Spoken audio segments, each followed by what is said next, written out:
Hey family, this past Sunday we looked at Proverbs verses 1 through 9 of chapter 4, and we considered how we need to get wisdom. And so I wanted to consider the question, how do we actually do that? What does it look like for us to get wisdom?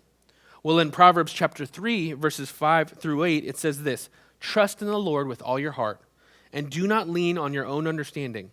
In all your ways acknowledge him, and he will make your path straight."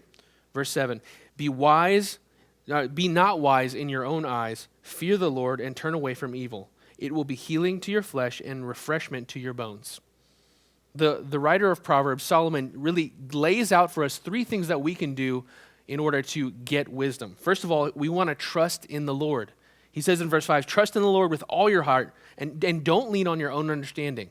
We have a tendency to trust in our own understanding without first going to what the Lord has said. But he says, if you want to get wisdom, trust God first. He goes on to say that we need to acknowledge him. What does that mean to acknowledge him? Well, we want to live life in light of the fact that God is God and we are not. We want to acknowledge him in all our ways and believe that he is looking over our life and he is the Lord of our life. So we want to trust in him and live in light of the fact that God is God. And then finally, we want to obey him. He says in verse 7, "Be wise, not in your own eyes, but fear the Lord and turn away from evil." If we want to fear the Lord, we have to turn away from the things that displease the Lord. We want to turn away from evil.